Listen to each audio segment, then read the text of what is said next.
Oui, merci beaucoup d'être présent pour cette conférence qui sera, je pense, passionnante.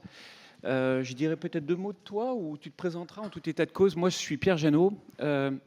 J'ai connu Lucie en 2019 parce qu'on s'est croisés un peu furtivement. J'étais au Conseil fédéral des Amis de la Terre. Elle était dans une démarche qu'elle vous rappellera elle-même sur la filiation de Reclaim Finance auprès des Amis de la Terre. C'était un peu cette époque-là. Depuis, moi, j'ai monté une association qui s'appelle Actionnaires pour le climat, où on travaille sur essentiellement de l'activisme actionnarial. Donc ça me parle beaucoup lorsque j'ai lu cet ouvrage qui, bien évidemment, fait part d'une expérience qui est tout à fait instructive sur ce qu'on peut faire maintenant, avec bien évidemment des mobilisations qui évoluent. Et puis, je trouve que je suis également, depuis 2020, conseiller régional au groupe Les Écologistes Auvergne-Rhône-Alpes, où là, on a quand même aussi pas mal de choses à faire, ou à ne pas faire d'ailleurs, en matière de politique régionale. Voilà, deux mots en ce qui me concerne. Super, et bah bonjour, bonjour à tout le monde. Merci d'être là. Et je me souvenais plus quand est-ce qu'on s'était rencontrés, mais oui, en effet, c'était en 2019. 2019, donc 6 ans après après ma grande rencontre avec la finance et comment la finance impacte les enjeux de justice sociale et environnementale. Une rencontre que j'ai faite donc en 2013 quand j'ai rejoint les Amis de la Terre en tant que chargée de campagne sur ces sujets-là. Sujet que, on y reviendra peut-être, hein, mais que je vais développer pendant un peu plus de 4 ans pour les Amis de la Terre avant de partir au niveau international pour toujours sur les mêmes enjeux liant finance et climat, environnement, droits humains. Et c'est vrai que dès le début, enfin dès 2016, on va dire, dès 2017, je voyais bien qu'il y avait un petit laïus, un petit problème au sein du mouvement social et climatique, puisqu'on s'intéressait que trop peu à la finance, que ce soit au niveau national ou international. Et donc, dès 2016-2017, j'avais cette idée faudrait peut-être faire plus, et notamment de créer une association dédiée à ces enjeux-là. Et pour moi, c'était une évidence, en effet, lorsque j'ai créé Reclaim Finance en 2020, de l'affilier à la Fédération des Amis de la Terre. Cette affiliation, c'est une reconnaissance du coup de notre alignement politique, le fait qu'on se reconnaît dans le projet porté par cette organisation de défense des droits humains et de l'environnement. Je vais peut-être m'arrêter là pour l'intro. Bon, bah, tu fais preuve de beaucoup de modestie. Je vais quand même rappeler que tu as fait beaucoup de chemin, couronné en 2020 par le prix Goldman, qui est quand même, on va dire, le prix Nobel en matière écologiste et environnementale. Tu as été récompensé parce que depuis cette année, antérieurement à ces années 2020, tu as effectivement œuvré au sein des Amis de la Terre. Et ton résultat était probant parce que, au-delà du discours, et je pense que c'est central dans ta démarche, tu as obtenu de véritables résultats, et notamment l'arrêt par 4 banques françaises du financement du charbon, ce qui était déjà en soi une victoire remarquable, qui d'ailleurs a aussi donné lieu à des ralliements à cette démarche-là par notamment les assureurs français AXA et SCOR. Et puis aussi démarche qui a été suivie par 43 banques et assureurs internationaux. Donc ton exemple, c'est un exemple qui a donné lieu donc du coup à des entretiens qui ont été répertoriés donc dans un livre, et qui livre tourne autour de ce que tu as d'abord développé autour de la culture de la défaite. C'est quelque chose qui t'est particulièrement auquel tu es particulièrement sensible, et je pense qu'il faut en parler maintenant parce que l'époque s'y prête, à l'heure d'un backlash malheureusement très important, que ce soit au niveau national et au niveau international. Alors explique-nous un peu qu'est-ce que pour toi est de la culture de la défaite, et qu'est-ce qui aujourd'hui peut nous faire espérer qu'on puisse combattre cette culture. Vaste question. Bon, alors Lionel Astruc, qui est l'auteur de ce livre, n'est pas là, mais c'est vrai que c'est le point qui l'a mené vers moi, puisque lorsqu'on s'est rencontrés, il était un peu épaté par le fait que on gagnait quand même beaucoup de choses avec ces campagnes sur la finance menées avec les Amis de la Terre, mais pas que. Et pour reprendre les mots du coup de Lionel, il a l'habitude de dire que bah, si l'écologie était une équipe de foot, on jouerait vraiment, on serait pas classé, quoi. On est vraiment les perdants des perdants. On enchaîne les défaites, on se prend beaucoup de baffes. Et à mon sens, en vérité, bah, le fait d'être dans cette position d'échec permanent nous a en quelque sorte poussé à arrêter de même penser, interroger les modalités du changement. Comment on pousse une institution, qu'elle soit publique ou privée, à transformer ses pratiques, peut-être par un effort de conviction, mais moi je pense surtout par un effort de contrainte, comment on la contraint à se transformer, mais pour ça il va falloir interroger en effet bah, les modalités du changement, les méthodes d'action. Et malheureusement, j'ai quand même le sentiment, après avoir milité des années avec beaucoup d'ONG, qu'il y a une certaine culture de la défaite, en effet, qui traverse ces ONG, et même à Reclaim Finance, hein, on n'y est pas, on n'y est pas, on n'est pas immunisé hein, contre ça, avec des fois des envies d'abandonner en partant du principe que nos adversaires sont trop puissants et qu'on n'arrivera pas à renverser la table sur un point précis. Et donc cette culture de la défaite, bah, elle se voit notamment dans le fait de considérer comme une réussite une campagne dès lors que, par exemple, elle aurait été largement médiatisée. Bah, moi, je considère que la médiatisation n'est pas une fin en soi et que le succès d'une campagne doit se juger à l'adoption ou non de la mesure qui était recherchée, du moins dans les dires, dans nos dires, dans ce qu'on va publiquement partager. On mobilise personne en disant notre but c'est d'obtenir tant de likes ou tant de couverture médiatique. Donc c'est vrai que là déjà il y a mal donne. Ça aussi entraîne, ça se voit aussi dans le fait que de temps en temps on abandonne le terrain avant que l'arbitre ait sifflé la fin de la partie. Et ça vraiment on l'a vu, enfin on a eu ces tentatives là. Enfin je l'ai vu à Reclaim Finance. À un moment je vous raconterai peut-être. Hein, on a contraint l'État à revoir en profondeur les règles qui encadrent un produit d'épargne qui pèse 800 milliards d'euros, donc à beaucoup d'argent, et on l'a contraint à exclure Total et les autres entreprises qui développent des nouveaux projets d'énergie fossile de ce produit financier. C'est une bataille qui a duré 3 ans. Et à un moment, en effet, tout le monde nous disait, en fait, vous êtes vous d'un côté versus tout le monde a abandonné le sujet. Voilà, globalement, il reste vous contre Total et Amundi. Amundi, qui est la société de gestion du groupe Crédit Agricole, premier actionnaire de Total Énergie. Et entre les deux, Bruno Le Maire. Bruno Le Maire, qui se lève pas le matin en disant je vais contraindre la finance, alors que globalement toute sa fratrie, ils sont 5 dans la famille, ont des liens avec la finance, ils travaillent ou sont mariés directement avec le dirigeant de Paris Europlace, donc qui regroupe l'intégralité des acteurs financiers. Donc là, clairement, au sein de Reclaim, on s'est dit bon bah c'est foutu quoi, on va pas y arriver. Bah si, on a réussi à faire passer ça. Mais voilà, il y a eu ce moment-là de on abandonne, on a mené la bataille jusque-là, mais on n'y arrivera pas. Et donc souvent, moi, je vois dans cette culture de la défaite, enfin, je la vois dans le fait que on abandonne le dernier kilomètre dès lors que la confrontation, le rapport de force est vraiment, en effet, très important. Et puis, peut-être un autre symptôme qui est que je pense que par moment, nous menons des campagnes qui ne parlent qu'à notre camp, tout simplement, par les mots, par les demandes, par la manière dont on les mène. Alors bien entendu, on conforte les positions de ceux qui nous suivent, peut-être de ceux qui nous financent à travers des dons, mais on ne va pas chercher à fissurer, ou en tout cas de fait, on ne le fait pas par les postures qu'on prend. On ne fissure pas le camp d'en face, et donc on en reste à un bloc de gens avec qui on est tous d'accord, mais en minorité et en tout cas qui n'a pas le rapport de force pour faire pousser pour obtenir la mesure. Et enfin, peut-être dernier point, c'est que je pense que cette posture-là, elle se maintient aussi parce que c'est assez confortable.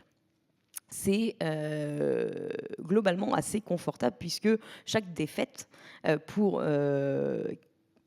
on va dire le camp de ceux qui militent pour la justice sociale et environnementale, eh bien, conforte tout simplement. Il y a un biais de confirmation qui est que en face, nos adversaires ne sont voués que par la recherche de la maximisation du profit. Nous n'y arriverons pas à moins de mettre un terme au capitalisme, etc. Constat que globalement, je partagerai dans une certaine mesure, à la nuance près que je pense que entre maintenant et le grand soir, enfin déjà j'ai du mal à croire à la possibilité de faire advenir un grand soir sans avoir fait grandir des alternatives et avoir injecté dans les pratiques de nos adversaires d'autres manières de faire.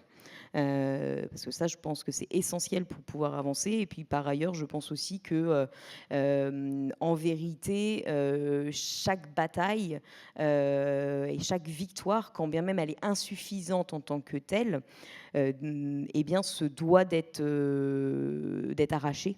Et qu'on n'a pas le luxe en vérité de ne pas aller les arracher étant donné les impacts ravageurs de certaines entreprises ou de certaines politiques sur les communautés, sur l'environnement ou sur le climat.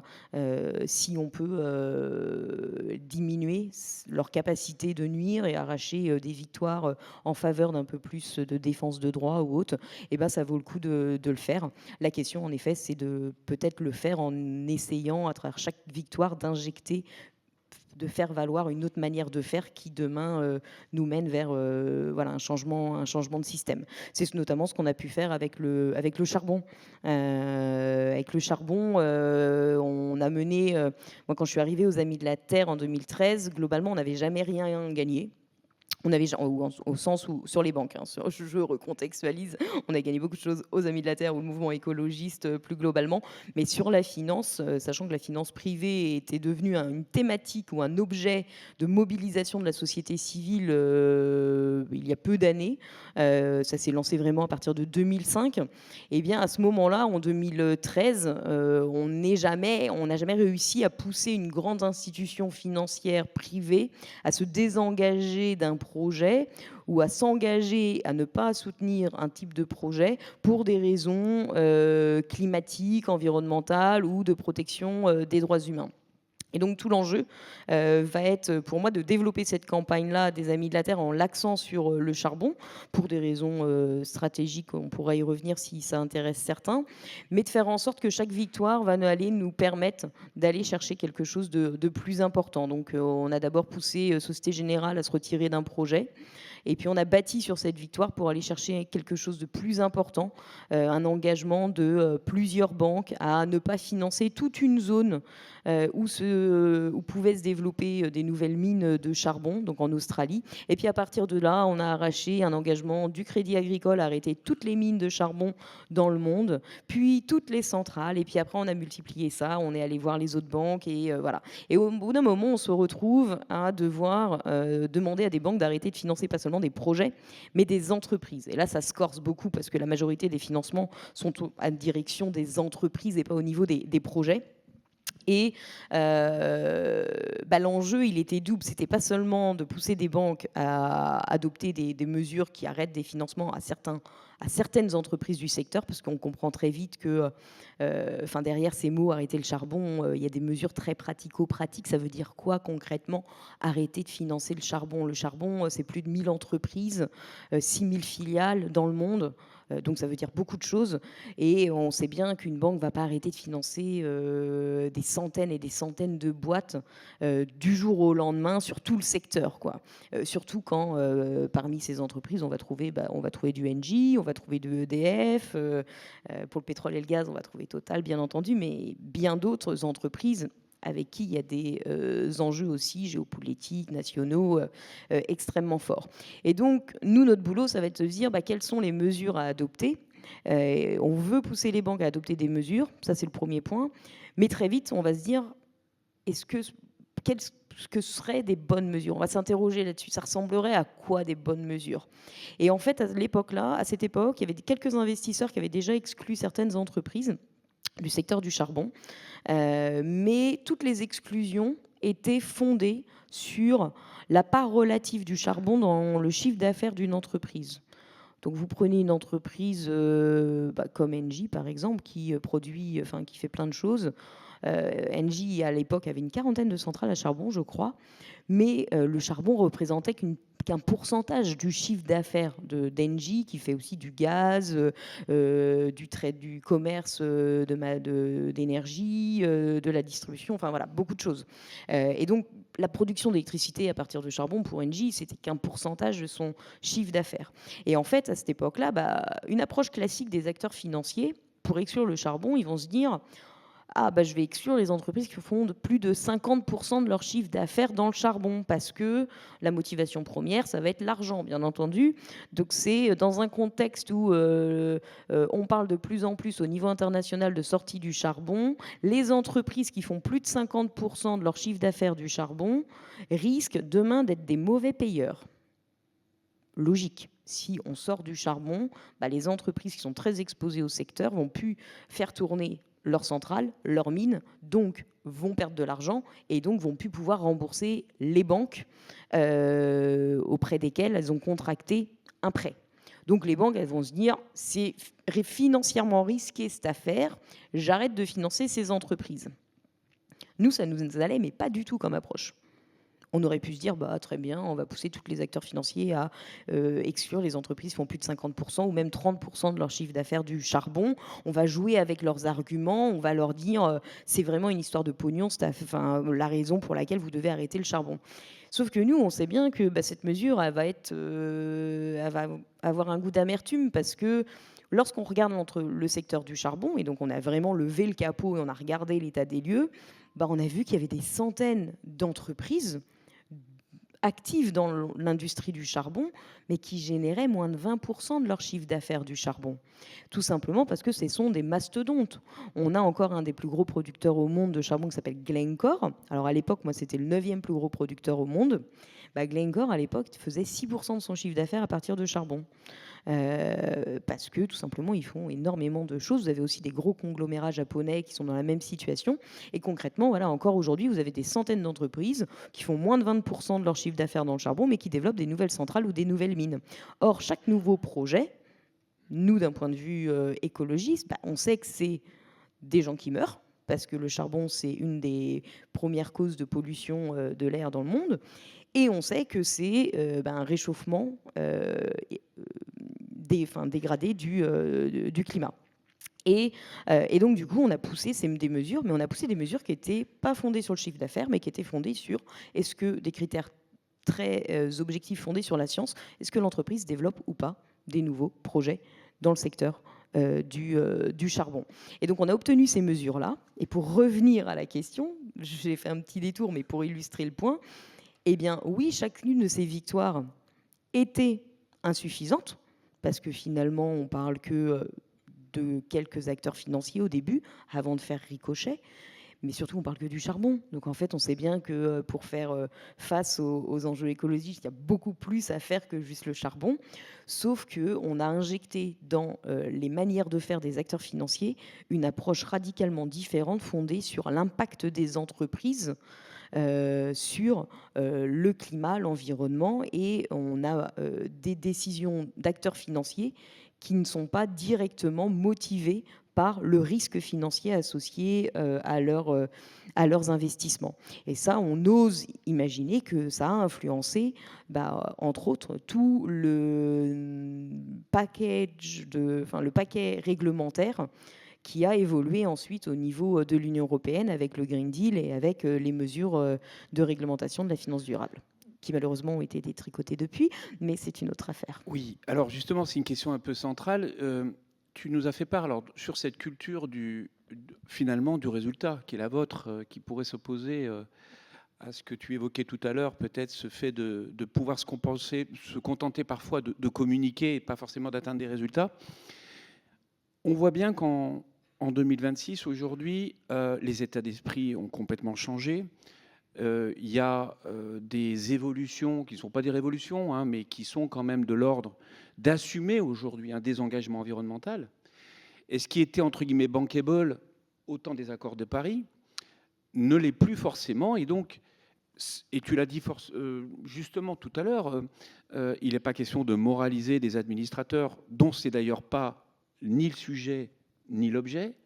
Mais est-ce qu'aujourd'hui, vous gardez intact ces leviers qui permettent à un moment donné de mettre en responsabilité des acteurs majeurs qui sont en l'état des financeurs pour finalement rejoindre des enjeux qui, au fil du temps, s'étiolent, et aussi parce que, si je reprends les 4 banques françaises que tu as citées, elles nous rappellent toujours au contexte international et de dire, en France, on est formidable, mais on est les plus vertueux du monde, et pour autant, on revient sur un sujet qui est aujourd'hui central, c'est la souveraineté, c'est l'emploi, et c'est des choses dont nous ne pouvons plus garantir aujourd'hui parce que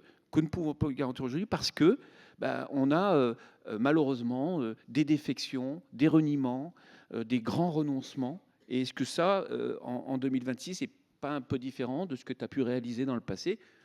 La grande affaire qui était effectivement celle de la Société Générale que tu évoquais, qui a été à l'origine de tes victoires, est-ce que ça serait refaisable ou est-ce que c'est quelque chose qui peut continuer à perdurer et avoir de l'impact?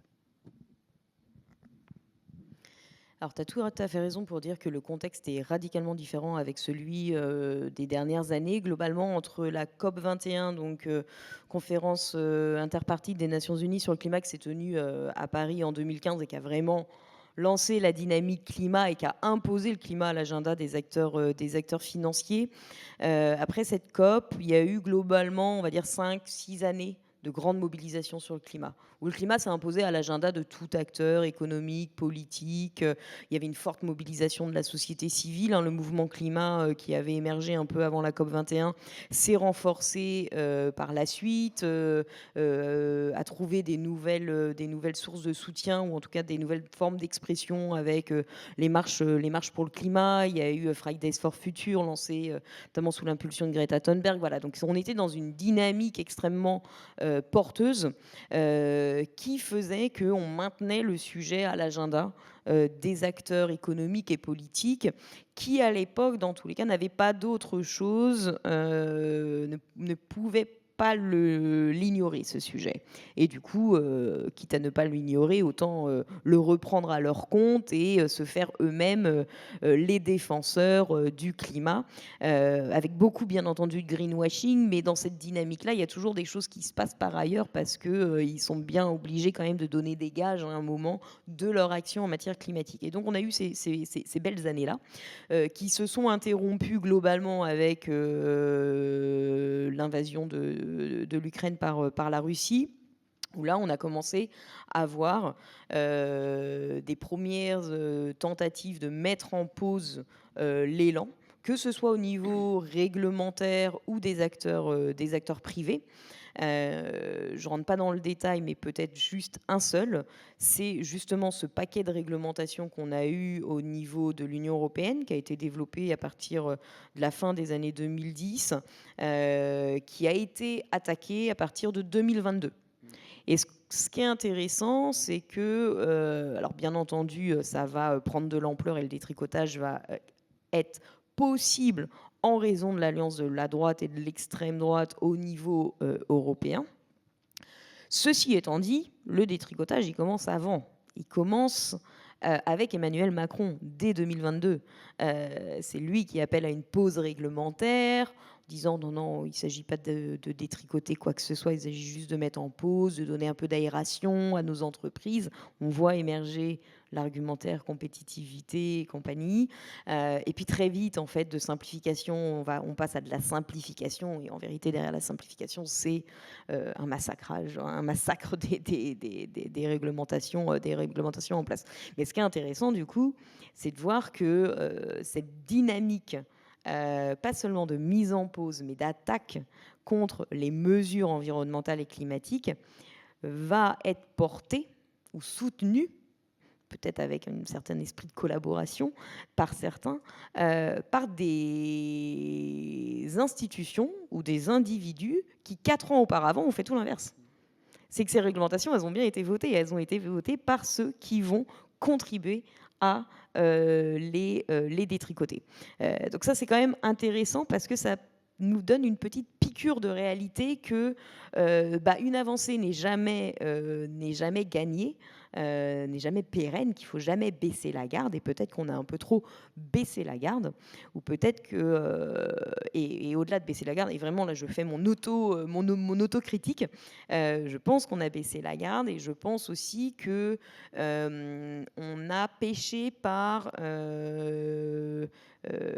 par optimisme, en se disant que le climat était suffisamment à l'agenda des institutions qu'on ciblait pour ne pas avoir à se préoccuper de la manière dont il est discuté au-delà des instances décisionnaires. Je m'explique. Concrètement, on a tout misé sur un argumentaire climat.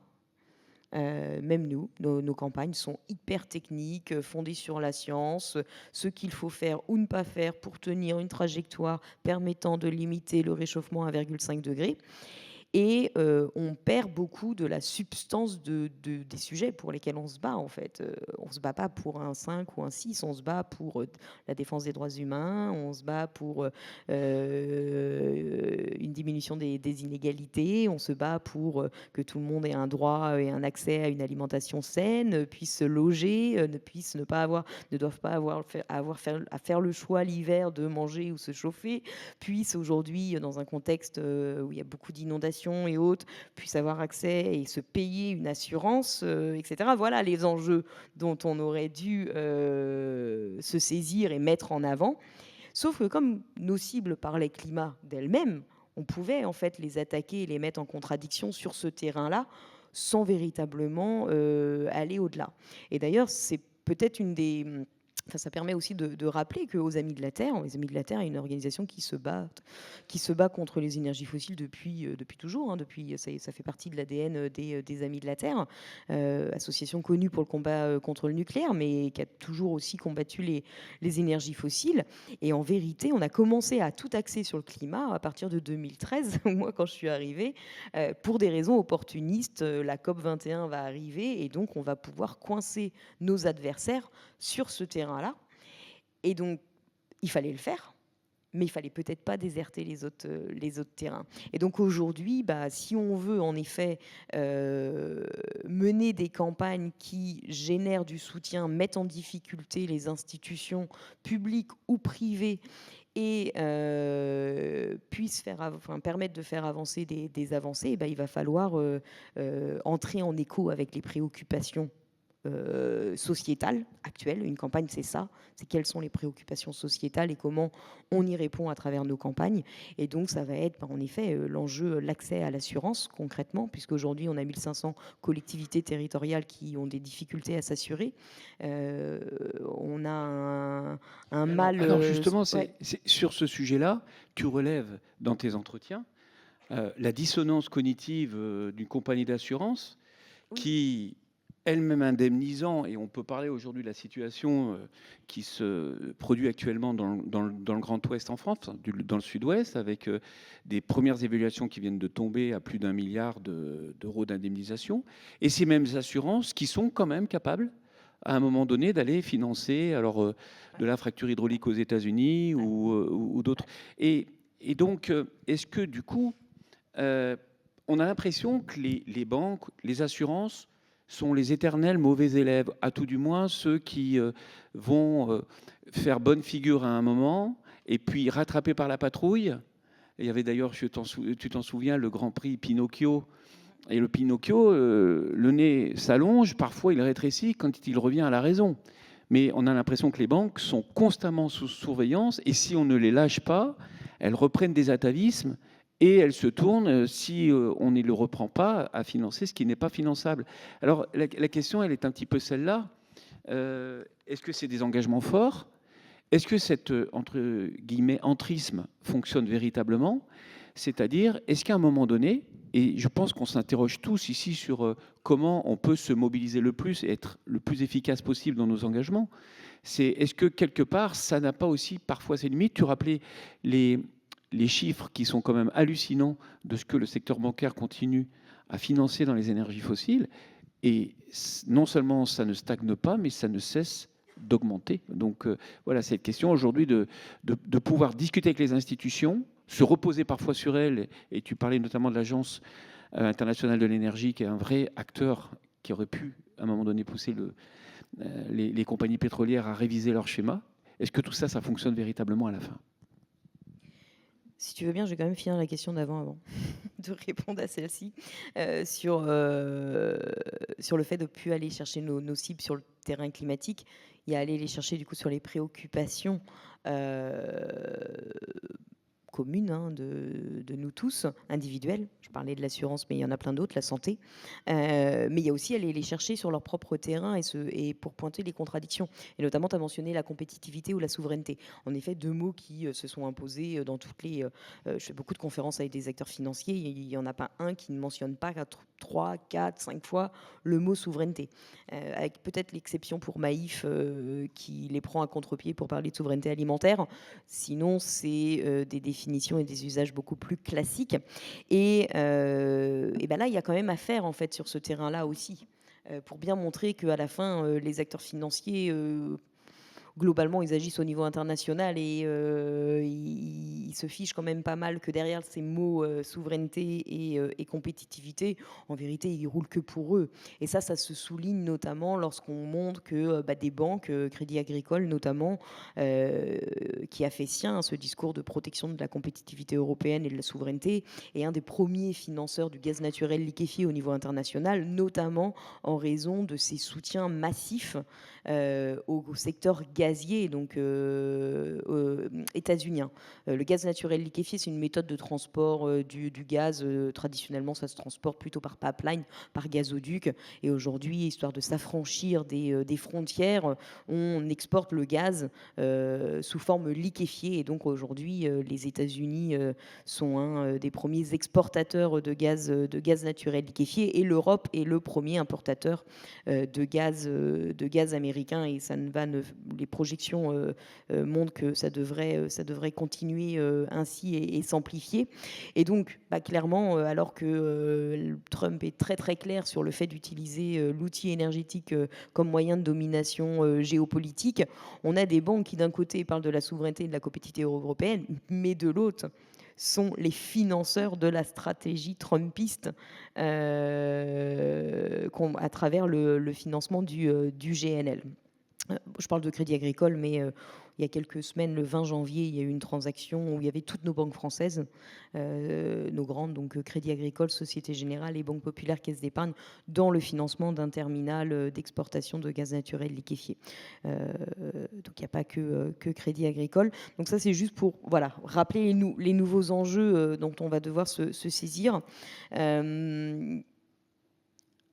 Alors, tu as dit beaucoup de choses sur le point suivant.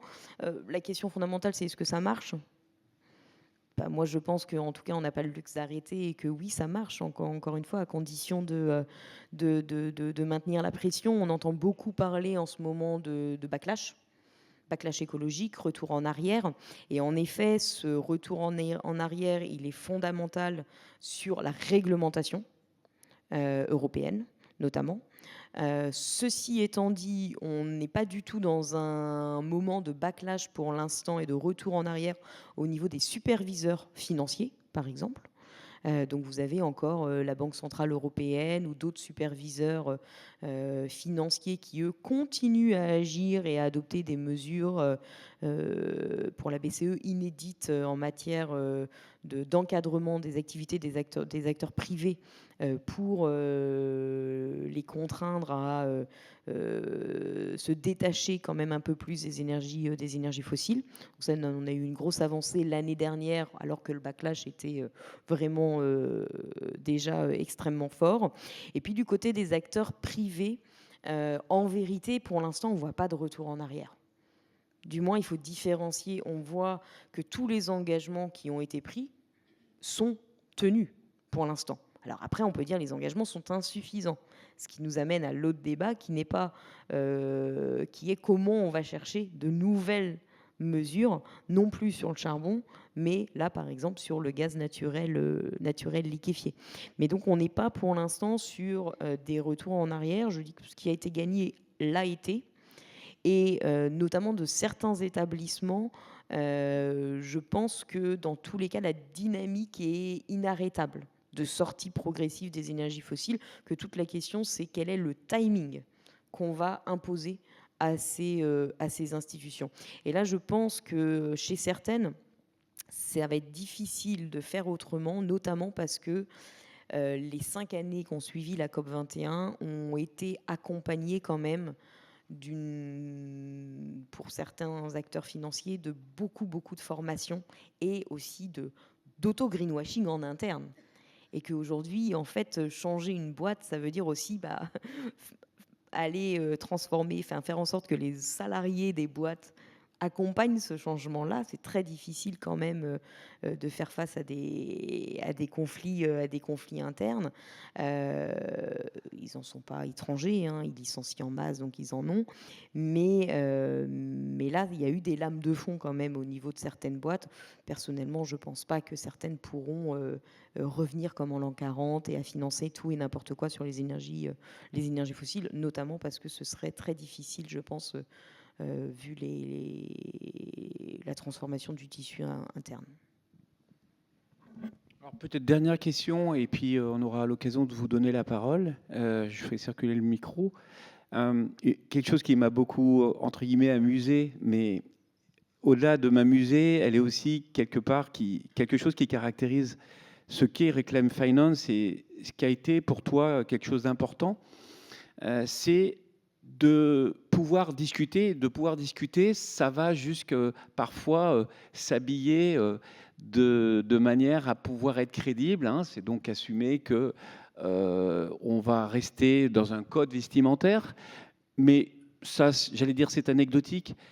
Ce qui est intéressant, c'est de parler la même langue, et c'est aussi ça qui est intéressant dans ton parcours, c'est que tu n'étais pas financière, et que tu es venu t'inviter sur un terrain qui est éminemment technique, avec des enjeux qui sont d'une technicité incroyable, parce que les personnes qui dirigent ces établissements, bien évidemment, ont des années d'expérience et surtout des années d'études et de formation.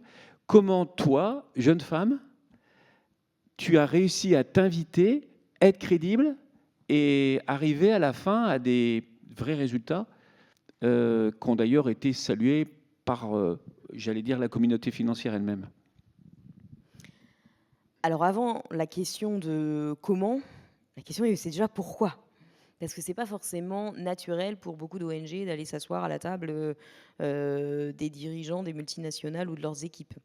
Et là, c'est vrai que c'est très propre à Reclaim Finance, qui est un mode opératoire que moi j'ai commencé à développer aux Amis de la Terre, où j'ai fait le constat que on était quand même pas impuissant, mais qu'on avait quand même peu d'armes à disposition pour contraindre une multinationale à se transformer.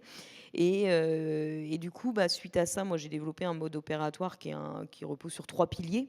Le fait de faire beaucoup de recherche et d'analyse, le fait d'engager nos cibles, donc de dialoguer, de s'asseoir autour de la table, d'infiltrer. On fait beaucoup d'entrisme aussi, d'aller dans les cercles où sont décidées les normes, hein, parce qu'on considère que la meilleure méthode, c'est toujours de tenir le crayon, finalement, au début, pour influencer le débat. Et puis aussi de faire de la campagne. Alors ces 3 piliers, pour moi, ils sont complémentaires, mais surtout, n'en faire qu'un seul ne pourrait pas marcher. Donc après, les 3 peuvent être trouvés à l'échelle d'une institution, d'une ONG. Elles peuvent être aussi trouvées au sein du mouvement social ou climatique. Il s'agit d'être complémentaires les uns des autres entre organisations. Et nous, on travaille avec des organisations extrêmement diverses qui vont des plus grassroots, organisations comme Extinction Rebellion, jusqu'à des scientifiques, des académiques, des think tanks, ou même du coup des représentants de nos adversaires. Et donc l'idée, c'est d'expliquer déjà ces trois piliers. Le premier point, c'est que nous, on part de la conviction que l'information ne fait pas l'action. Ce n'est pas parce que vous êtes conscient d'un problème que vous allez agir pour régler le problème. Et ça, on le voit avec les assureurs. Les assureurs, on a eu l'habitude de dire que ce sont des pompiers pyromanes. En vérité, aujourd'hui, c'est surtout des pyromanes et de moins en moins des pompiers, vu qu'ils ne respectent plus ou ils honorent plus leurs responsabilités.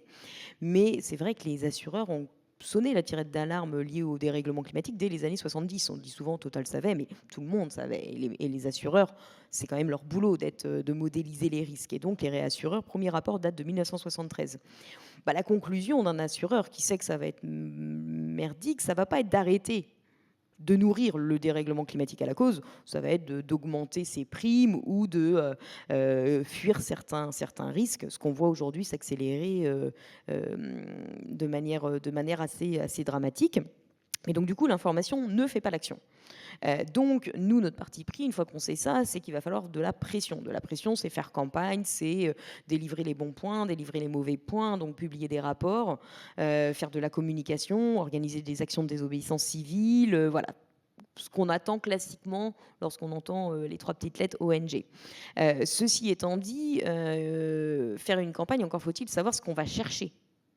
Et nous, encore une fois, on n'est pas là juste pour obtenir une politique sur le charbon, pour reprendre l'exemple de tout à l'heure. On veut la bonne politique charbon, avec les bonnes mesures, avec les virgules placées au bon endroit.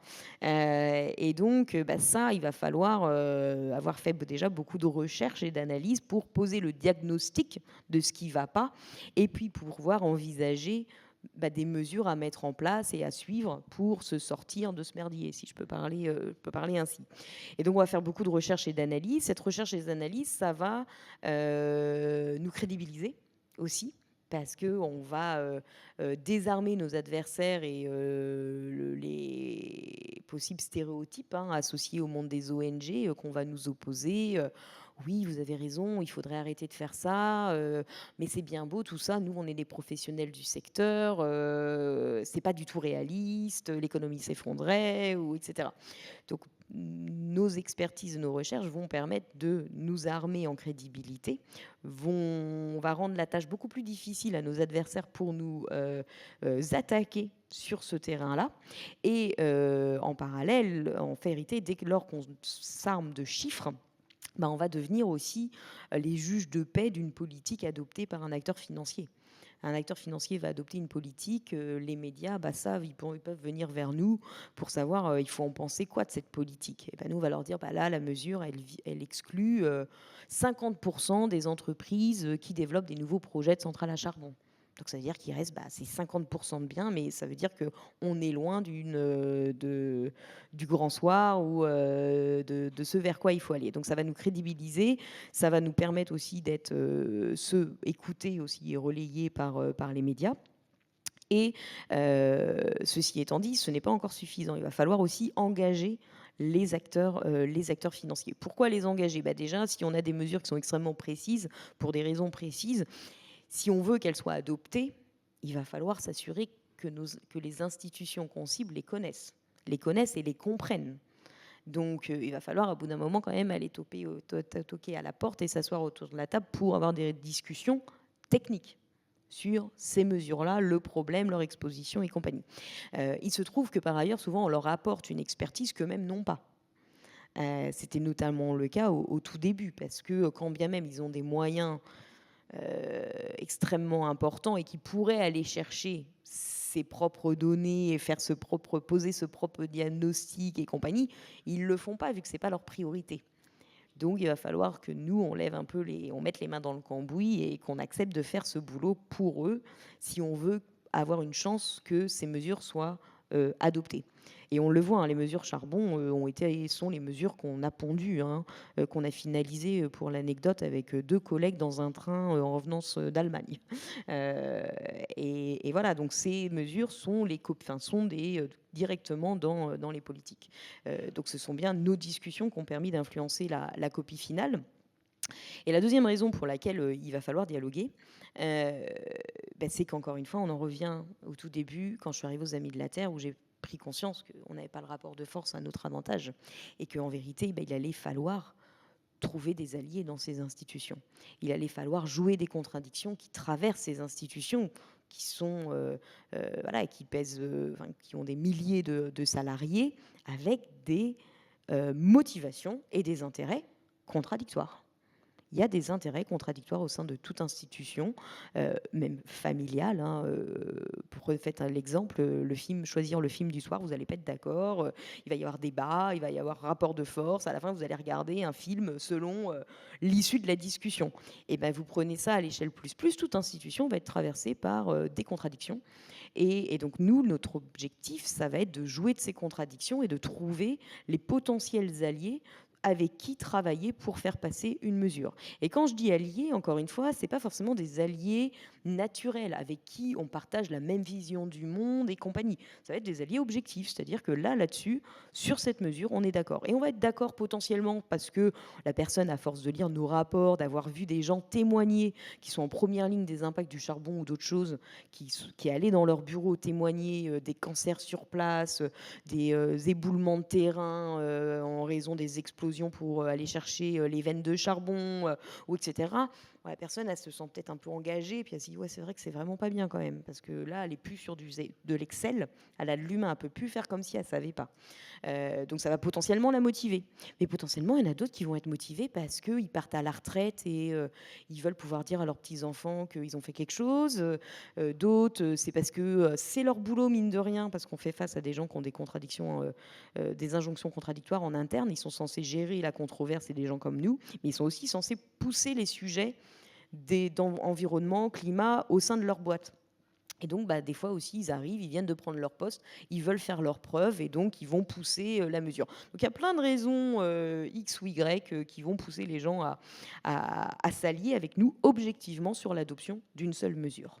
Et moi, dans mon enjeu, du coup, j'en viens à mon enjeu, c'est de faire en sorte que mon débat ne soit pas pollué par plein de choses, par le fait que justement, on n'est pas du même bord à la fin. À la fin, on ne partage pas les mêmes intérêts et on ne roule pas pour le même camp, on va dire. Et donc, je ne vais pas venir avec un t-shirt d'activiste à bas le capitalisme ou autre. Je vais gober toute aspérité pour embrasser les codes de mes adversaires parce que je veux que pendant la réunion, on ne parle pas de tout sujet polluant est retiré. Je veux qu'on parle de ce dossier-là, parce que c'est sur ce dossier-là que je cherche à obtenir une alliance, une avancée, et pas sur autre chose. Et donc voilà, il s'agit vraiment de partir de ce principe-là, et à partir de là, on va gommer beaucoup d'aspérité. Et puis aussi, on va du coup en venir à travailler d'une certaine manière avec son adversaire. Et notamment le fait de ne jamais faire de coups bas, on va dire, ou d'être toujours transparent. On en parlait un peu tout à l'heure.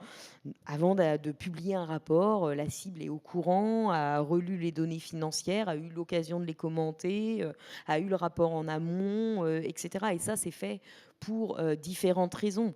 Le fait de communiquer un rapport qui va être publié sur une cible en amont, ça permet déjà d'éviter que la cible se cache dans les médias, de ne pas avoir reçu le rapport. Vraiment, ces ONG, elles ne sont pas constructives, elles ne nous ont pas envoyé le rapport. Du coup, je ne connais pas le dossier, je ne peux pas commenter.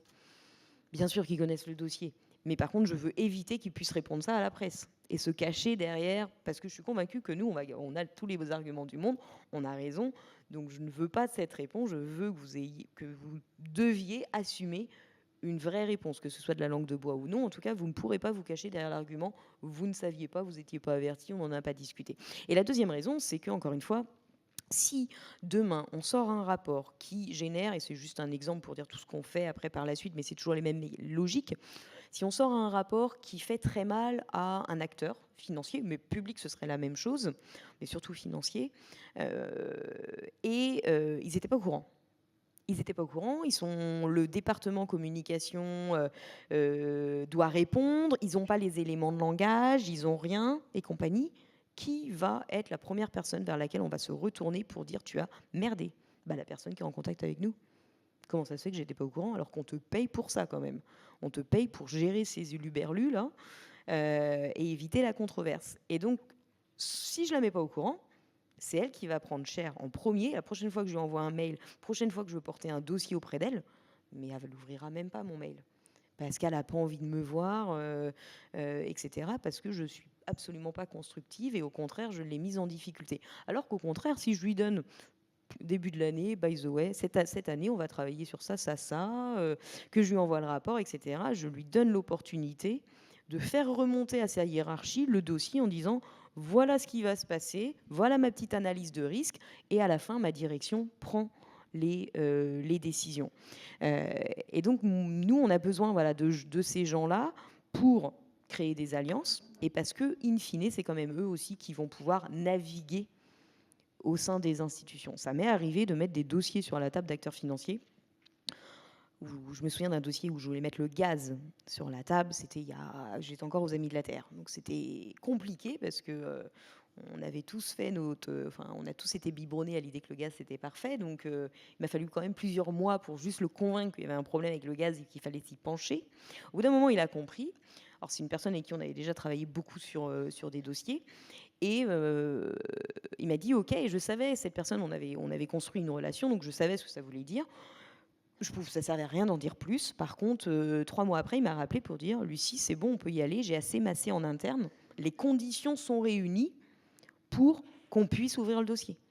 Parce que oui, ces gens-là, c'est eux qui connaissent le contexte de la boîte, ce qui se passe, les réunions, les personnes qu'il va falloir isoler pendant une réunion stratégique, ou qu'il va falloir canaliser son avis négatif, ou les coalitions d'acteurs aussi, les autres collègues qu'il va falloir mettre dans leur poche dès le début pour que quand on ouvre le dossier, il y a déjà des bonnes conditions qui permettent à ce que le dossier reste sur la table et compagnie. Nous, il nous faut ces gens-là en interne. Et donc, encore une fois, je ne peux pas les mettre en difficulté. D'où le fait de s'adonner à une certaine hygiène. Peut-être le dernier point, parce que je trouve que ça, c'est quand même intéressant, c'est que des fois, du coup, ça nous amène aussi à faire des choses qu'on n'aime pas du tout, qui sont très désagréables. Notamment le fait que si on veut qu'une institution avance, eh bien, de temps en temps, c'est toujours forcément, si une entreprise arrête de financer un acteur financier arrête de financer des entreprises, c'est du business, c'est des opportunités de profit perdues. Ça a un coût économique et financier quand même de faire ça. Surtout pour une banque et un assureur, un peu moins pour un investisseur. Mais pour une banque et un assureur, c'est vous réduisez la part du gâteau, donc vous réduisez vos parts de profit potentielles. Donc c'est quand même quelque chose qui est contre-intuitif pour ces acteurs-là et qui va être difficile à faire passer. Il va falloir quand même qu'ils y gagnent quelque chose. Et notamment qu'ils y gagnent un gain réputationnel. Et on sait que ces institutions mettent des millions dans la défense de leur logo, de leur communication. Ils font beaucoup de greenwashing ou autre chose parce qu'ils ont une image à défendre auprès de leurs clients, parce qu'ils savent bien que là se joue aussi un autre point de leur profitabilité et de leur capacité à générer du profit à moyen et à long terme. Et donc, ça veut dire que quand ils font quelque chose, si nous, on estime que c'est vraiment significatif, et c'est toujours la question du curseur, où est-ce qu'on met, qu'est-ce qui est significatif, mais si on estime que c'est significatif, il va falloir applaudir. Il va falloir saluer la mesure. Parce qu'encore une fois, c'est nous qui jugeons les avancées. Et donc, si une boîte privée fait quelque chose, renonce à financer tout un secteur en raison de notre pression, mais que l'ONG dit « ouais, ok, mais vous n'avez pas fait ça, on perd aussi en capacité de la faire bouger demain. Nous, généralement, quand on a une avancée, on lui donne un peu un sursis, 6 mois, 1 an, mais ça permet de travailler au prochain sujet, avant de lui retaper dessus vraiment publiquement, frontalement. Ça ne veut pas dire qu'on va arrêter de parler d'elle, mais on ne va pas nécessairement être dans une confrontation extrêmement forte avec l'acteur. Mais voilà, donc ça veut dire que quand BNP Paribas, encore une fois, là, dernièrement, a arrêté de financer Total Energy et les développeurs de nouveaux projets d'énergie fossile côté extractiviste, côté extraction, côté production, donc elle a arrêté Shell, BP, Total, toutes les entreprises dont elle était pourtant la première banque au monde à les financer, on a été obligé d'applaudir. Mais ça n'enlève pas que BNP est toujours dans le gaz, côté production d'électricité, que c'est la banque de l'évasion fiscale, que c'est une banque d'Israël. Vous savez, tous les États ont un lot de banques qui sont les banques privilégiées avec qui ils font les deals. Israël a un petit lot de banques. Parmi elles, on va trouver BNP. BNP qui est la première banque, mais de très très loin européenne, à financer l'armement. Enfin, voilà, il y a plein de choses à mettre sur le dos de BNP. Mais quand BNP va arrêter de financer ces entreprises, nous, on est obligé de dire c'est bien. Sur ce sujet-là, c'est bien, c'est ce qu'il faut faire. Et donc, bah, voilà, c'est pas toujours confortable, mais c'est des pratiques qui, moi en tout cas, me semblent indispensables pour que demain on puisse ouvrir un autre dossier et forcer l'entreprise à aller un peu plus loin. Eh bien, merci beaucoup. Comme quoi, vous ne cessez d'être sur le fil du rasoir, j'ai l'impression quand même. C'est très subtil. Et est-ce qu'il y a, du coup, on va passer à des questions dans la salle. Est-ce qu'il y a un micro? Ah, il y a des micros? Ok.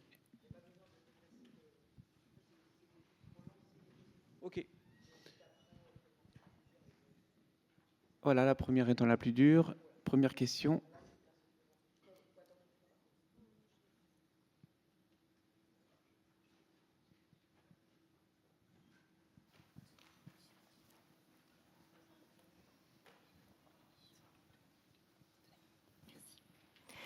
Bonjour, oula, c'est un peu fort, pardon. Et merci pour ces infos très intéressantes et bravo aussi pour cette ténacité qui m'époustoufle complètement. Moi, j'ai une question très bisounoursienne. Est-ce que il y a dans l'ensemble des acteurs de la finance que vous rencontrez des gens qui peuvent avoir des valeurs qui peuvent ressembler à, je sais pas, la générosité, le sens de l'intérêt commun, la protection du vivant?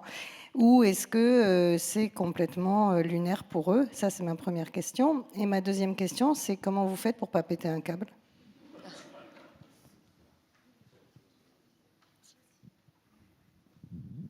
Péter un câble lorsqu'on les rencontre? Alors aujourd'hui, j'ai la chance déjà, j'ai une équipe, on est une quarantaine. Donc quand vraiment je peux pas les voir en face, j'y vais pas. J'envoie quelqu'un d'autre, sauf si c'est, au plus haut niveau.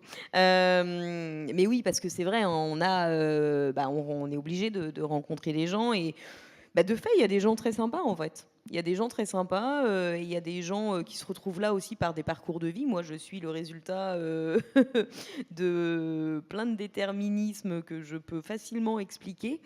Bah, en face, c'est un peu pareil et en fait, le problème, c'est que quand il y a des gens qui se réveillent aussi en face, et qui me disent des fois, hein: «Lucie, tu veux pas m'embaucher?» Après, il y a quand même le principe de réalité, on va pas gagner. Oh non, tu vas pas aligner assez d'argent, clairement. Parce que le chèque à la fin du mois, il n'est pas du même niveau.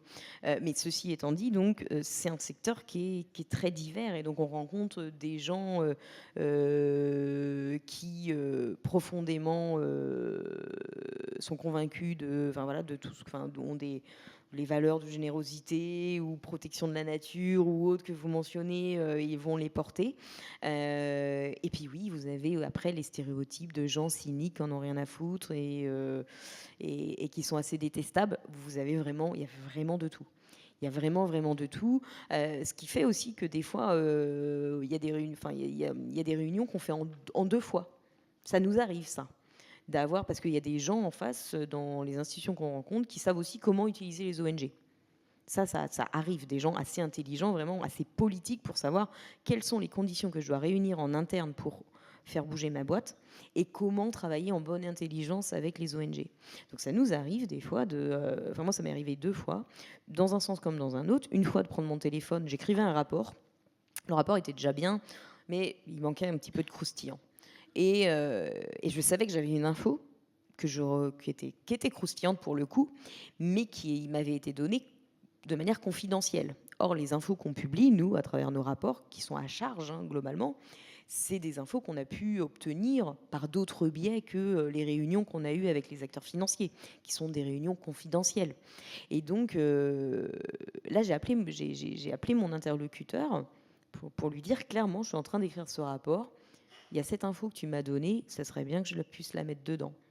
Et la personne sait bien que la politique, que sa boîte est en train de plancher sur la politique, il est autour de la table pour le faire, m'a donné le feu vert pour la mettre. Parce que moi, je lui ai demandé, je ne veux pas te mettre dans une situation problématique.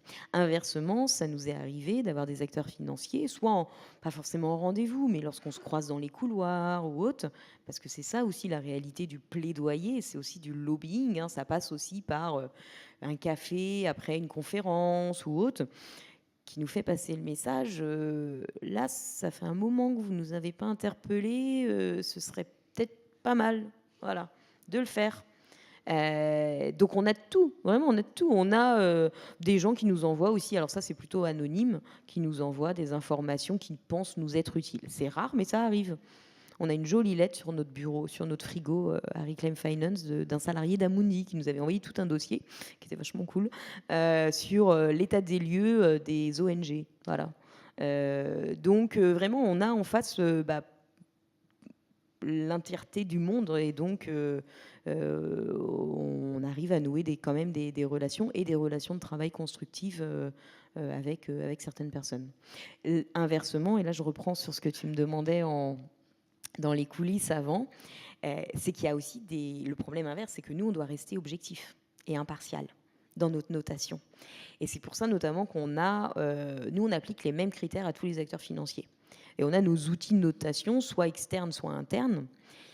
Et heureusement qu'on les a parce que des fois, ça nous arrive d'avoir des acteurs financiers qui font des choses et on aime bien le représentant de cette institution. Et donc, on est un peu déçus, quoi. Mince, je vais devoir leur taper dessus et je sais que c'est la personne avec qui je travaille qui va devoir défendre ce truc publiquement, ça va pas être agréable. Ouais, mais il faut le faire. Faut le faire. Et avoir nos notations en interne, ça nous permet de checker que on juge ce qui est fait par l'institution et non par les personnes en interne. Et ça nous arrive aussi vraiment d'aller dans des assemblées générales où je connais très bien la personne qui va me répondre et puis juste après on est sur texto et dire où je lui dis celle-là tu me l'avais pas faite encore. Et puis je balance ça sur les réseaux sociaux, et puis elle n'est pas contente, et puis en même temps elle dit en même temps c'était bien cherché, j'avoue que j'ai un peu joué fort. Enfin voilà, donc il y a mais parce que les personnes comme ça, c'est des personnes qui savent très bien ce qu'elles sont en train de faire. À un moment, elles sont en train de défendre leur boîte parce qu'elles sont sur scène, c'est tout ce qu'elles peuvent faire, mais elles sont pas plus convaincues nécessairement par le discours qu'elles vont tenir à ce moment-là. Et inversement, il y a tous les pires stéréotypes du financier cynique et qui se fiche royalement de ces sujets-là, qui n'a pas intérêt à les pousser, voire qui nous ferme des portes, va nous faire une réputation de misère sur la place financière de Paris. Voilà, vous avez aussi ces gens-là, bien entendu.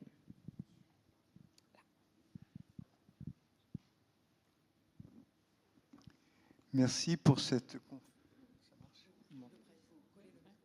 Bien prêt? Bon, d'accord. Merci pour cette conférence. J'ai une question sur l'énergie. Vous avez parlé beaucoup de charbon. À quoi est utilisé le charbon? C'est une première question.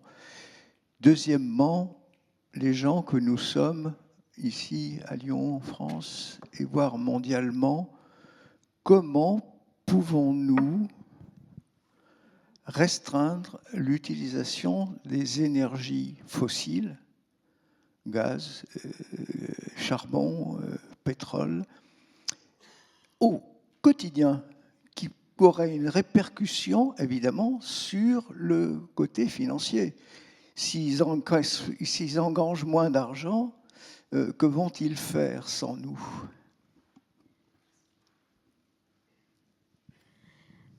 Alors oui, j'ai pas beaucoup parlé de charbon parce que j'ai plein d'exemples sur le charbon, mais j'aurais pu parler du pétrole et du gaz parce qu'on travaille beaucoup. Enfin, c'est notre sujet aujourd'hui, surtout le gaz, parce que le pétrole est moins un sujet de conflictualité, ce qui est très contradictoire parce que tous les scientifiques, les scénarios scientifiques indiquent bien que à la fin, on utilisera peut-être un peu plus de pétrole que de gaz parce que le gaz est substituable contrairement au pétrole où c'est pour certains secteurs plus difficile. Mais donc il est vrai que j'ai beaucoup utilisé le charbon comme exemple parce que le charbon ça reste une des principales énergies au niveau du mix énergétique mondial. Donc c'est utilisé notamment pour deux choses, la production d'électricité, principal usage. Et là, on parle de charbon thermique et toutes les politiques ou tous les exemples que j'ai mentionnés jusqu'à présent portent sur ce type de charbon-là. Mais vous avez un autre type de charbon, qui reste du charbon, mais qui est du charbon de meilleure qualité, qu'on appelle du charbon métallurgique, qui est utilisé pour la production d'acier. Et donc en France, on va notamment l'utiliser encore pour la production d'acier dans les hauts fourneaux d'ArcelorMittal. je dis en France ou à un niveau international, parce qu'ArcelorMittal a des hauts fourneaux également ailleurs. Mais voilà un autre usage du charbon, donc cette fois-ci métallurgique. Ils ont en commun le fait d'être substituables. Il y a des solutions pour les deux, pour se passer de charbon. Le charbon métallurgique, c'était plus difficile il y a quelques années. Et c'est pour ça d'ailleurs que la plupart des engagements qui ont été pris, mais aussi des campagnes sur lesquelles nous on a travaillé, portaient sur le charbon thermique parce qu'il n'y avait pas encore de solution alternative au charbon métallurgique. Aujourd'hui, il y en a. Donc aujourd'hui, on sait qu'on ne doit plus et ce n'est plus nécessaire de développer des nouvelles mines de charbon métallurgique, à condition, par contre, de développer massivement les énergies soutenables. D'avoir un regard quand même sur l'utilisation de l'acier in fine, hein, dans un effort de sobriété. Et également, il va y avoir aussi l'enjeu financier, puisque les solutions, elles existent, mais elles coûtent extrêmement cher. Et donc, il s'agit d'aller chercher de l'argent pour les massifier. Maintenant, sur votre question, je ne vais pas me dédouaner, mais j'aimerais quand même dire que les solutions au niveau individuel ont toute leur utilité, hein, dans la transformation des mentalités. On sait que ça joue. Ceci étant dit, il ne faut pas tomber sur la responsabilisation au niveau individuel. Et c'est vrai qu'aujourd'hui, on vit dans un moment où, aujourd'hui, depuis certaines années, même le principe même d'empreinte carbone a été développé par des multinationales pour individualiser la responsabilité en matière climatique. Et Total, aujourd'hui, encore est un chantre de ce narratif, hein. Moi, j'aimerais bien arrêter de produire du pétrole, mais les gens, c'est eux qui prennent leur bagnole pour aller travailler. Voilà, c'est nous les responsables. Donc il ne faut pas tomber là-dedans non plus, sachant qu'après, on a le dernier en date qui est la pathologisation même du problème, enfin de l'anxiété écologique, etc., où on va tendre à pathologiser une peur, une colère tout à fait fondée, mais de manière à nous déplacer des causes structurelles de la crise environnementale. Ceci étant dit, ce que vous pouvez faire quand même au niveau individuel, alors au niveau de l'électricité, puisque je mettrais quand même les énergies fossiles dans le même sac que les énergies fossiles dans une logique de transformation de long terme. Là, vous pouvez aller chez des producteurs d'électricité renouvelable. Vous avez notamment Enercop qui existe. Il faut juste faire un petit peu attention à ce qui est vendu et à ne pas aller vraiment chez un producteur d'énergie renouvelable, ou même nous on dirait, on est un peu rigoriste, donc on dirait soutenable, parce qu'on n'aime pas non plus la biomasse, qu'on considère être à l'échelle industrielle la coupe de forêt, tout simplement. Donc vous pouvez aller vers ces entreprises-là, mais bien du coup faire attention à ce qu'ils produisent réellement ces énergies et ne se contentent pas de les distribuer en apposant un certificat d'énergie renouvelable sur de l'électricité achetée au réseau. Parce que là, du coup, ça ne change pas grand-chose à la donne. Au niveau du gaz, c'est quand même beaucoup plus compliqué. Il y a des solutions. Comment ? Alors, ça dépend des usages, mais au niveau individuel, vous pouvez prendre, comment ça s'appelle, j'ai un gros trou de mémoire, je suis sûre qu'il y a quelqu'un dans la salle a la réponse. Le micro, s'il vous plaît. Demandez le micro parce que... Alors, il y en a peut-être. Alors là, après, il faudrait regarder la méthanisation et l'impact de la méthanisation aussi, puisque méthanisation, c'est quand même une poursuite aussi, enfin le méthane et tout ça. Donc, il y a d'autres problèmes. Mais bon, il y a des solutions, mais j'ai un énorme trou de mémoire. Vraiment, je m'en excuse. Bon, je vais vous la retrouver après la conférence, c'est promis. Mais par ailleurs, pour tous les usages industriels, c'est surtout là aussi que ça pêche. Sur les usages industriels, ça se passe au niveau de la politique publique et du coup de la mobilisation collective pour faire changer certaines réglementations et faciliter aussi la transformation du tissu économique, du tissu industriel et compagnie.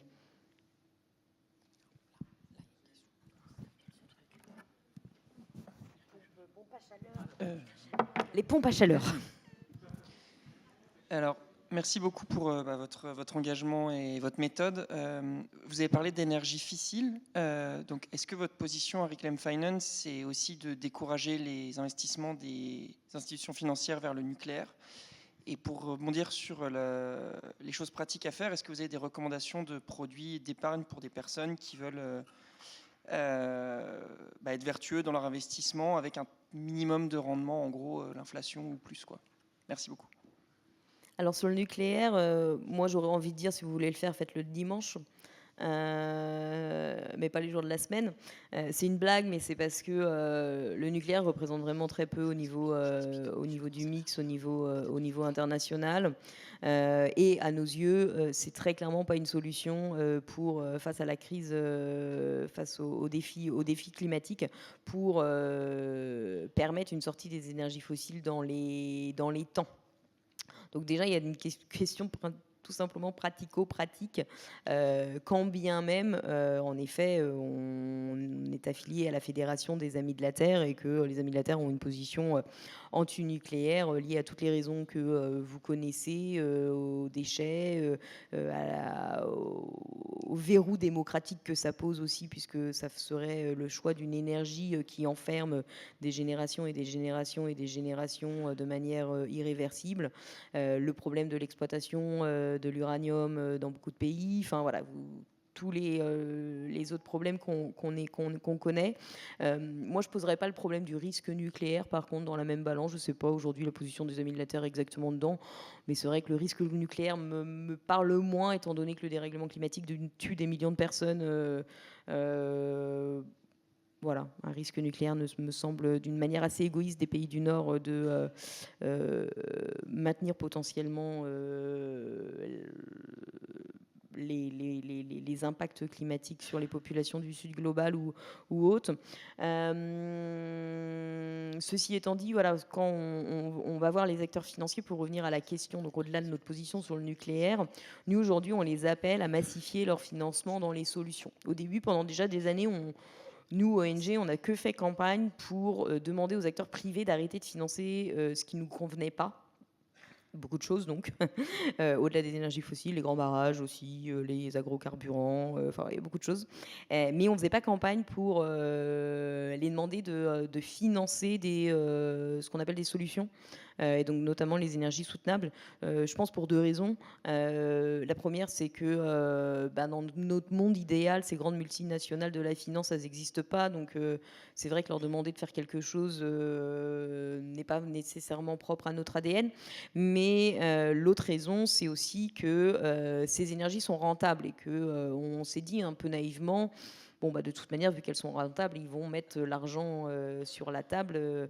Et en vérité, non, lorsqu'on regarde les chiffres, on se rend compte que si on veut vraiment être un peu sérieux et sortir des énergies fossiles, il faut massifier encore plus que ça ne l'est aujourd'hui le développement des énergies soutenables. Les énergies soutenables aujourd'hui, donc l'éolien et le solaire, sont déjà ce qui tire la hausse de la production d'électricité dans le monde entier, mais c'est encore trop lent. Or, en effet, dans des pays comme vous prenez l'Indonésie, l'Afrique du Sud, c'est impossible de sortir du charbon sans avoir une massification de ces alternatives. Et donc, il faut mettre la main au portefeuille, que ce soit au portefeuille privé ou au portefeuille public. Et donc, nous, on a développé des campagnes qui visent justement à demander aux acteurs financiers, faites ça. Et notamment, généralement, quand on demande des acteurs financiers de prendre des objectifs positifs, c'est extrêmement dur. C'est encore plus dur que des objectifs négatifs où on soustrait quelque chose de l'existant. Là, il faut s'engager à faire quelque chose et à atteindre des montants financiers à une certaine échéance. Ça, c'est encore plus difficile à obtenir. Et l'échéance un peu qui s'impose dans tous les débats climatiques, c'est 2030.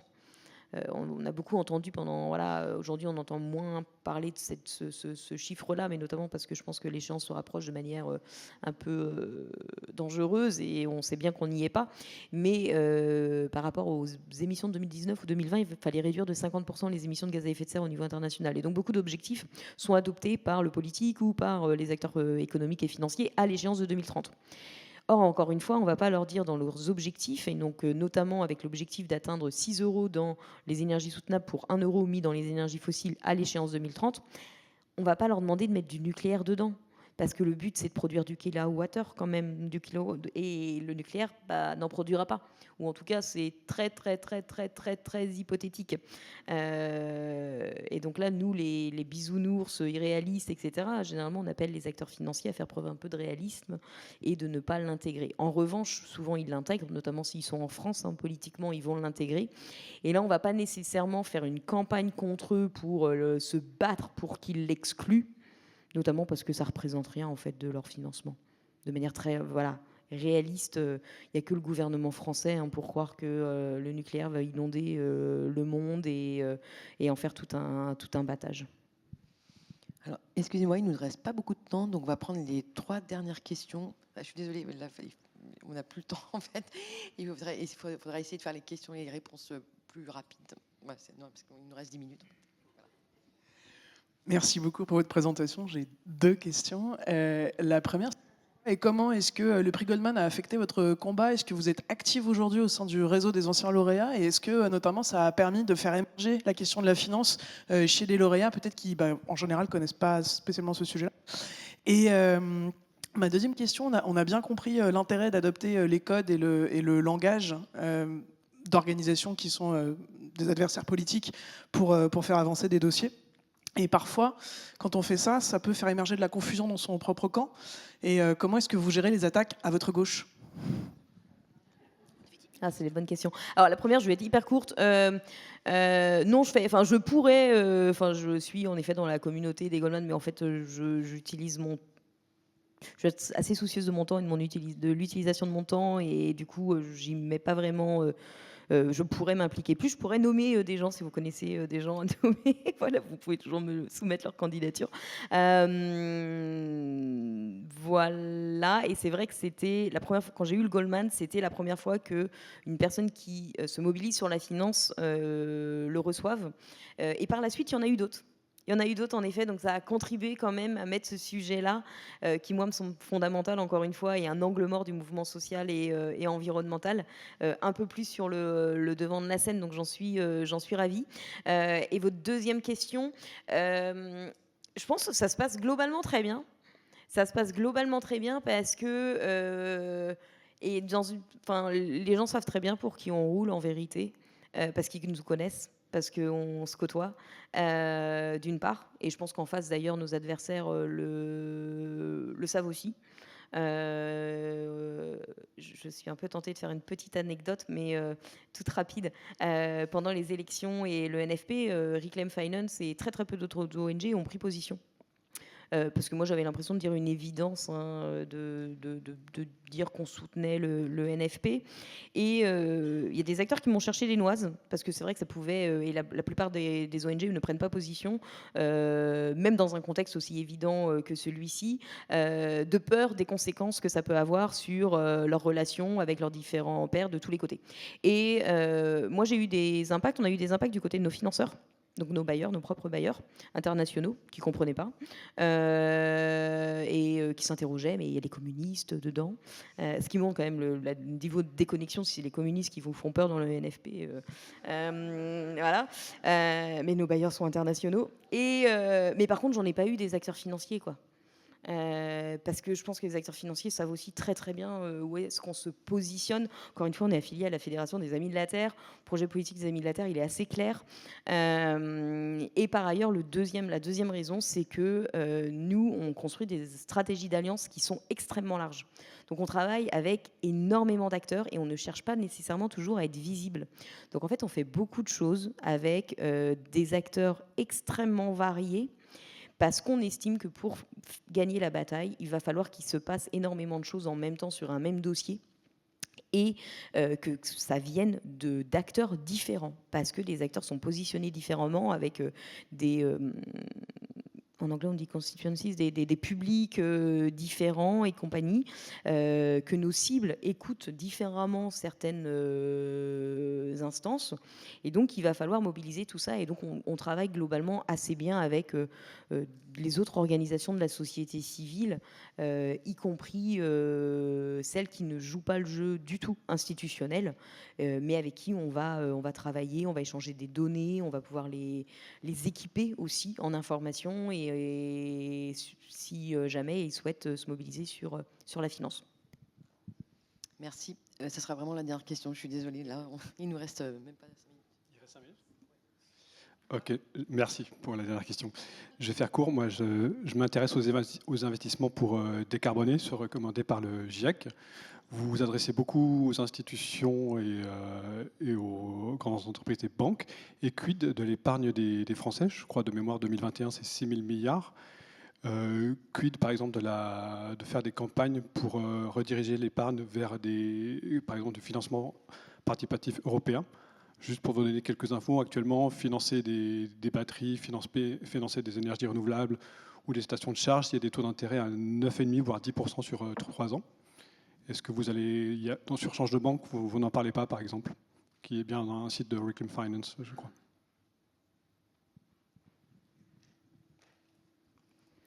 Alors ouais, en effet, on a développé donc pour tout le monde un site qui s'appelle changedebanque.org avec des petits tirets entre chaque mot, alors qui était un site à la base fait vraiment pour répondre justement à des besoins de mobilisation de la société civile, alors que beaucoup de choses se passaient contre Total et ses financeurs, mais qui a un peu évolué en effet pour le nourrir un peu plus au-delà en autres informations et notamment sur l'épargne.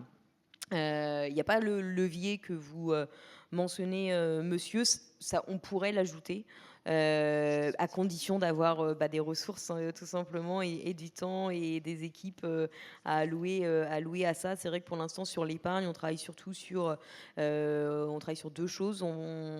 Globalement, on travaille sur l'assurance vie. Parce que c'est le produit d'épargne préféré des Français.